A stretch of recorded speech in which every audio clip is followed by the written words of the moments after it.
Hi guys, welcome back to the channel. FPL Consult here, and today we're going to take a look at the top 1% template, and these are the highest owned players in all the different positions, whether it's keepers, defenders, midfielders or forwards. And the data from today's video is taken from fpl.team, which is a free transfer planner, so do check them out. And they do track the top 1% of the teams in the whole of FPL and look at the ownership of all these players. So we're going to discuss today whether I feel these players will remain in the template and discuss whether some of them are going to fall off the template as well. So hopefully you guys do enjoy this video, and if you do, please give it a like and also subscribe as well if you are new around here. So we're going to start off with the keepers, and surprisingly enough, in the top 1%, the highest owned keepers are Areola at 35%, and Matt Turner at 33%. So this is really interesting stuff because both of them are super cheap. Areola is 4.1 million and Turner is 4.0 million. So I think for Areola, it's likely I feel he will stay in the top 1% template simply because he is still likely to be West Ham's first choice keeper. There's no signs that Fabianski is going to take over the number one spot from him anytime soon. And to be fair, I think Areola has done decently enough, right? So I don't feel like he's at threat as compared to Matt Turner, where Nottingham Forest now have signed a new keeper from Benfica, Goalkeepers, and basically I feel like Matt Turner will very soon become second choice, right? And Goalkeepers will be first choice for Nottingham Forest. So I do feel like Matt Turner is a keeper that will drop off the template very soon because he will be losing that number one spot for Nottingham Forest. So it's interesting to see that the template has these really cheap keepers here, and moving forward, I think, let's say we are to wildcard in game week 5, I think it would be wiser to have Areola as the bench keeper, followed by a keeper that rotates well with Areola, maybe a 4.5 million, Leno, maybe Flecken, and even if you want to go a little bit more expensive, you can consider the slightly more expensive keepers like Martinez from Aston Villa, who has decent fixtures as well. So that's what I think about the keepers. Let's take a look at the defenders. So in defense, it's no surprise to see that all these defenders here, Matty Cash, Chilwell, Estupinian, Saliba and Udogie, who have done really well in the first 4 game weeks, are in the top 1% template. So the highest owned player is actually Estupinian at 89%, right? He did pretty well in game week 1 and game week 2, where he got 7 points and 11 points respectively, but none of these points actually came from clean sheets. So actually, Estupinian hasn't kept a clean sheet at all this whole season so far in any of the first 4 game weeks. And moving forward, Brighton's fixtures are actually pretty bad. They do play Manchester United in game week 4. Yes, they do have Bournemouth coming up soon, but around those fixtures also have there are also Man City and Liverpool as well. So those are very tough fixtures for Brighton, and I do expect that some people will be tempted to sell Estupinian. So I think he will still be very highly owned, right? As you can see in the top 1%, he's 89%. I think around the whole of FPL as well, he is still about 51 or 52% ownership right now. And I do expect that to drop slightly moving forward, right? But let's see how people feel about Estupinian. And even if you don't want to sell him, you can keep him on the bench and then start to play him for his good fixtures, because his explosivity and how he bombs up to contribute to the attack is just too good to ignore, right? And then for the second highest owned player is actually Ben Chilwell. Now, a lot of people have been quite disappointed with Ben Chilwell for a couple of reasons. Ben Chilwell actually could have had so much more attacking returns, right? You will remember that shot that he did not take and chose to pass it off and eventually lost possession, right? So he's had so many good chances to get even more attacking returns. But in general, I still feel like he's an asset that moving forward we will want to hold on to. I think he will still remain in the template as well. Chelsea don't look like they're keeping a lot of clean sheets. They're quite shaky at this point in time, but I think his attacking potential just makes up for it as well. Alright, so that's for Ben Chilwell. Interestingly enough, the next highest owned player is Matty Cash at 40%. Now, Matty Cash has done really well, and at this point in time, it looks like he's playing on the right wing for Aston Villa, which is very interesting because that's out of position. He's going to be in very attacking positions, and we did see him pick up 2 goals as well in game week 2. So Matty Cash, if he continues to play at right wing, will definitely have to be someone on our radars, and he is 40% owned in the top 1%, so someone to definitely look out for. Next up, we have Saliba at 35%. Now, I do feel like Saliba is someone that a lot of us went for in game week 1. If we got the news that Gabriel wasn't going to start in game week 1, if you got it in time, you would have gone for Saliba, who's done decently well.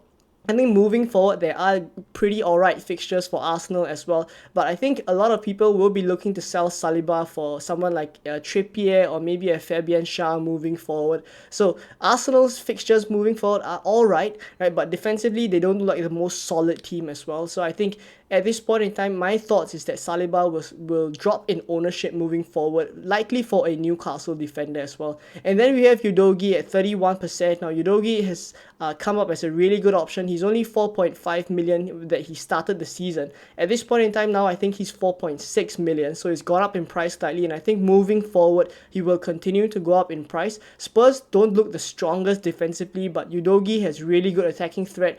We saw in the first couple of game weeks, he's gone up really high up the pitch, and his average position is actually further forward, much more than you would think a defender would be. So I do like the look of Udogie, and moving forward, it's very easy to just bench him, right? He's only 4.6 million. It's easy to bench him for his tough fixtures and start him for the good ones when Spurs play easier opponents. So I do feel like Udogie is someone that people will continue to jump on, and his ownership would likely continue to rise as well.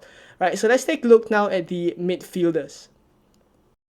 Now in midfield, it is looking like a really strong midfield from the template, and obviously this is why these players or these managers are in the top 1%, because all of these players that they have gone for have done really well in the first couple of game weeks. So Saka, Mitoma, Rashford, Maddison and Mbeumo. So I'll cover the more template picks first, which is Saka and Mbeumo, who are actually the more highly owned players in the midfield here. 90% for Saka, 58% for Mbeumo. Now they are in these highly owned teams for a couple of reasons. A lot of us started the season with them because they're nailed, they're on penalties, and they are 90-minute men as well, right? So a lot of us went for them, and they just performed really well in the first couple of game weeks. They met our expectations. A couple of penalties for Mbeumo, one for Saka in game week 3 as well.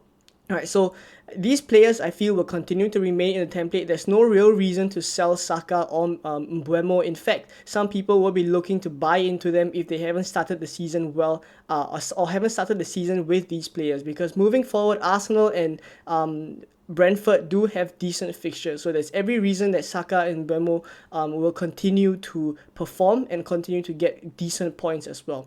Right, so focusing on the three in the middle here, Mitoma, Rashford and Maddison. Talking about Mitoma first, I think Brighton will start to fall off our radars, and we'll start to want to sell these players simply because their fixtures, as I mentioned with Estupiñán just now, they just aren't looking good enough, right? And in terms of attacking output, they will continue to tick along. I think Brighton will continue to do well in the attack, right? But would we rather go for players with decent fixtures over a long run? I think a lot of us would be tempted to move Mitoma to maybe an Eze, for example, who has decent fixtures moving forward. You could even upgrade Mitoma to some other decent options like Maddison here, who is in here in this template. But some people haven't gone for Maddison yet. Some people want to go for Son as well. So this midfield spot, I think, is a spot that is very coveted at this point in time. And considering Mitoma's fixtures moving forward, I think he is a pretty easy sell. So I think moving forward, the template will start to see Mitoma drop off as well. Right, and for Marcus Rashford, he's at 38%. I think for this point in time, I still prefer Marcus Rashford to Bruno Fernandes, simply because he feels like the one that's going to be getting the goals.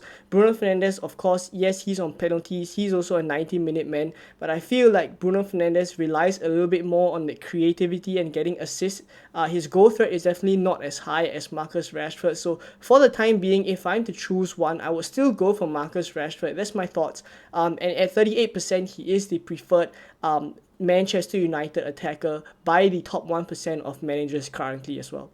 Now, just to touch on James Maddison before we move on to the forwards, at this point in time, there is a huge debate now in Game Week 5 whether some people want to go for Maddison if they haven't gone for him, or do you want to jump on Son? So for the time being, I think there's no guarantee that Son will continue to play in the number 9 spot for Spurs. Of course, if he does, he looks really good there, and there's some potential, there's some talk that he may be on penalties as well. So Son is a very exciting pick, especially coming off a hat-trick in Game Week 4, but I still feel like if we want consistent returns that will continue to tick along, regardless of where he plays, I think Maddison, Son depends on where he plays. But for Maddison, I feel like he will be playing that number 10 role, which is done really well. He's on set pieces, so that's an additional route to points for Maddison as well. So I still feel like if I'm to choose one right now, I would go for the safer pick, the slightly less explosive pick in Maddison, but I think one that will continue to tick along week after week, whether it's assists or goals here and there. So that's my thoughts on the midfielders. Let's take a look now at the forwards.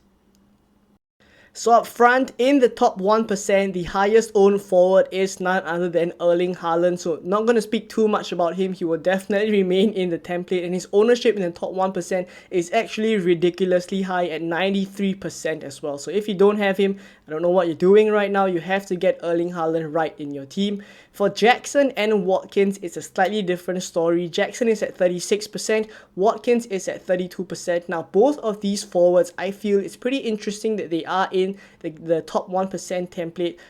Because a lot of managers have gone for them for their fixtures, but evidently they haven't performed to the level that we expect them as well. And a lot of us who have stuck with them for a couple of game weeks already are losing patience. So I imagine that moving forward, if they continue to not perform, we would be tempted to move these forwards, Jackson and Watkins, to other assets who are coming up as decent options. Now, Alvarez has started every single game for Manchester City, so he's looking like a decent option. Gabriel Jesus is back from injury as well. He's someone else that we can go for if he comes back into the starting 11.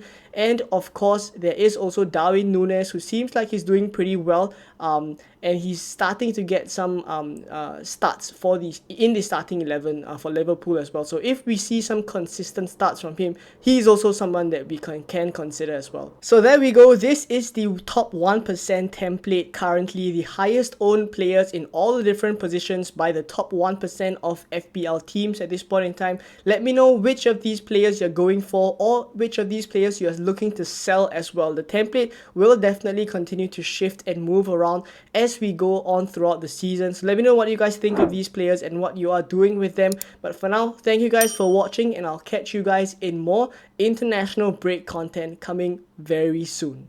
Bye bye.